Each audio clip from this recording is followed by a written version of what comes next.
Assalamualaikum warahmatullahi wabarakatuh. Hari ini saya akan menjelaskan apa itu pasar modal dan OJK. Apa itu pasar modal dan OJK? Pasar modal adalah tempat atau mekanisme di mana perusahaan dan pemerintah dapat mengumpulkan dana dari investor dengan cara menerbitkan dan memperdagangkan instrumen keuangan seperti saham, obligasi, dan reksadana. Pasar modal berperan penting dalam perekonomian karena memungkinkan perusahaan mendapatkan modal untuk ekspansi, sementara investor dapat memperoleh keuntungan dari investasi mereka.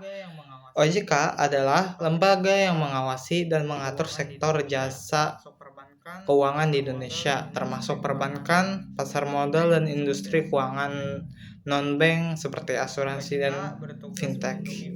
OJK bertugas melindungi konsumen serta memastikan stabilitas dan transparansi dalam sektor keuangan.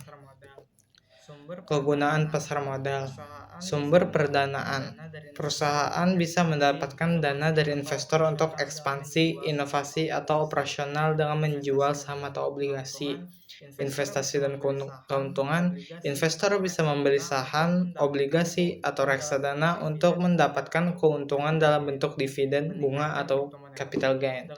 Meningkatkan pertumbuhan ekonomi. Dengan mendukung perdanaan bisnis, pasar modal membantu menciptakan lapangan kerja dan mendorong pertumbuhan ekonomi.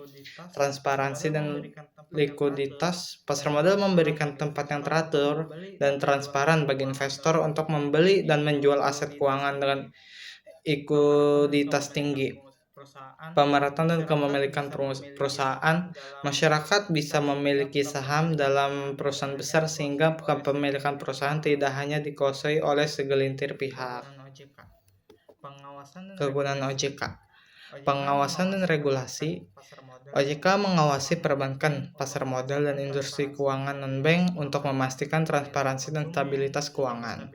Perlindungan konsumen, menjaga stabilitas keuangan, meningkatkan literasi keuangan, mengatur fintech dan inovasi keuangan. Manfaat pasar modal bagi perusahaan. Pertama, mendapatkan dana tambahan untuk ekspansi dan mengembangkan bisnis. Kedua, meningkatkan citra perusahaan melalui transparansi dan akuntabilitas. Ketiga, memungkinkan diversifikasi sumber pendanaan selain dari pinjaman bank. Dan manfaat bagi investor yang pertama adalah kesempatan untuk mendapatkan keuntungan dari dividen, bunga, dan capital gain, investasi yang lebih liquid dibandingkan aset fisik seperti properti, berbagai pilihan investasi sesuai dengan profil risiko masing-masing.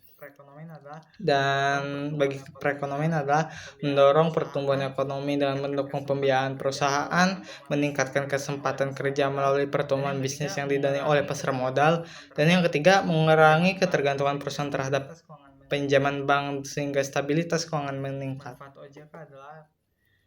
Manfaat OJK adalah bagi konsumen dan investornya adalah melindungi dari penipuan dan praktik keuangan ilegal, menyediakan informasi dan edukasi keuangan agar masyarakat bisa berinvestasi dengan aman. Sedangkan bagi perusahaan itulah menjaga kepercayaan publik terhadap sektor keuangan, menyediakan regulasi yang jelas sehingga persaingan bisnis lebih sehat. Dan bagi perekonomian adalah menjaga stabilitas sektor keuangan agar tidak terjadi krisis ekonomi, mendorong inovasi keuangan seperti fintech dengan regulasi yang tepat, mengawasi transparansi dan tata kelola perusahaan sehingga perekonomian lebih dekat dan berkelanjutan. Sekian, terima kasih. Wassalamualaikum warahmatullahi wabarakatuh.